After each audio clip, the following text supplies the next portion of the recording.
नमस्कार दोस्तों। Bank aspirants SBI PO की जो स्टूडेंट तैयारी कर रहे हैं उन छात्रों के लिए खुशखबरी है कि एसबीआई पीओ का नोटिफिकेशन आउट हो चुका है। इसके लिए क्वालिफ़िकेशन क्या रहेगी?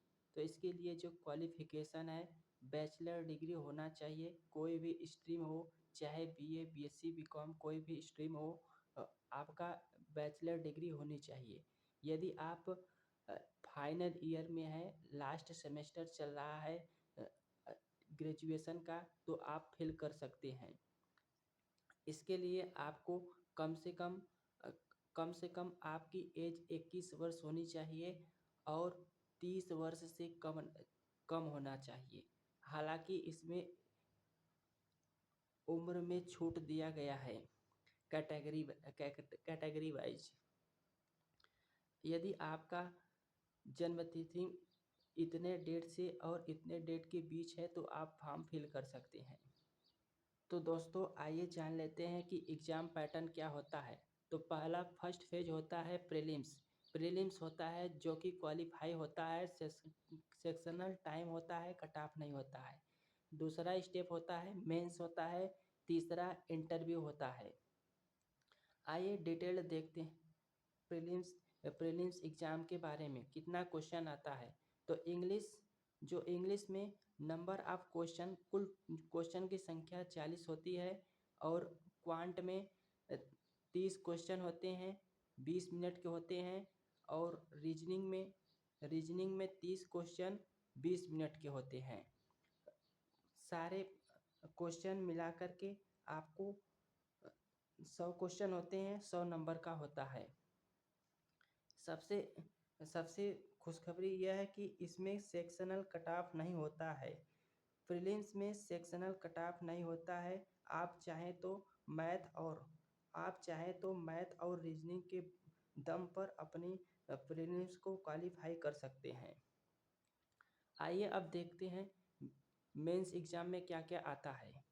मेंस एग्ज़ाम में 40 क्वेश्चन आता है। 40 क्वेश्चन मेंस एग्ज़ाम में 40 क्वेश्चन रीजनिंग के आता है, 60 नंबर का। 50 मिनट टाइम होता है, 50 मिनट में रीजनिंग करना होता है। दूसरा सब्जेक्ट है डाटा एनालिसिस इंटरप्रिटेशंस। यह 30 क्वेश्चन का होगा, 60 नंबर होंगे। इसमें भी आपको 45 मिनट दिया जाएगा।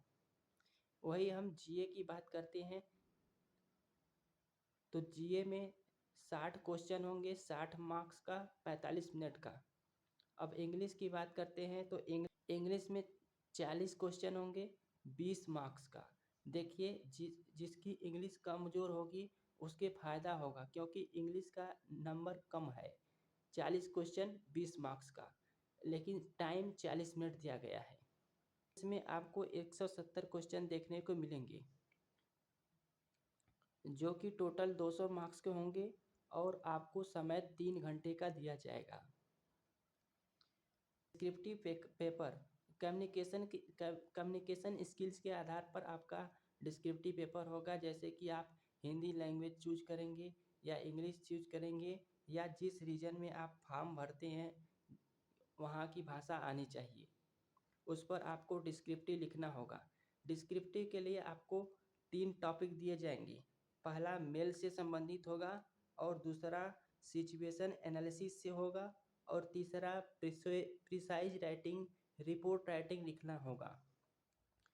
यह 3 टॉपिक पर लिखना होता है और आपको 30 मार्क्स मिलेगा।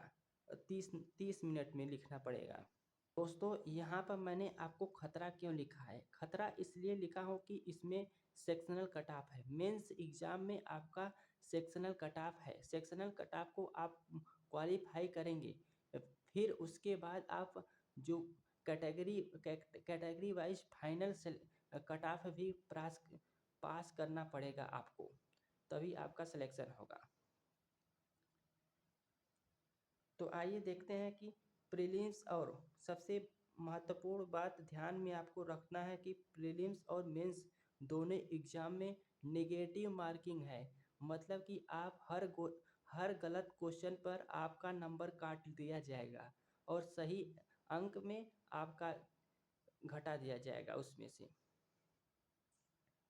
उसके बाद आपका जब आप मेंस क्वालिफाई कर जाएंगे तो आपका इंटरव्यू देना होता है।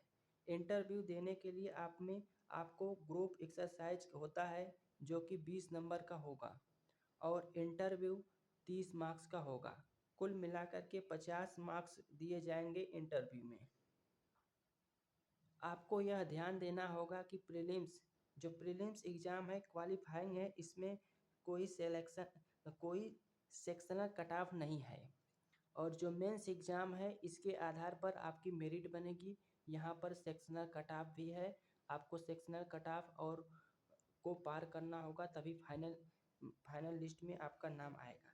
तो दोस्तों इन्फॉर्मेशन कैसी लगी? यदि अच्छी लगी है तो वीडियो को लाइक करें और चैनल को सब्सक्राइब करें और वीडियो पाने के लिए। और यदि आप तैयारी करना चाहते हैं तो क्वांट का विशेष सब्जेक्ट क्वांट का मैं आपको ट्रिक बता दूंगा। ऑलरेडी हमारे चैनल पर ट्रिक्स कुछ पड़े हुए हैं, उसे आप जाकर कलेक्ट कर लीजिए और अपने तैयारी को अच्छे लेवल पर ले जाइए। आज के लिए बस इतना ही। जय हिंद।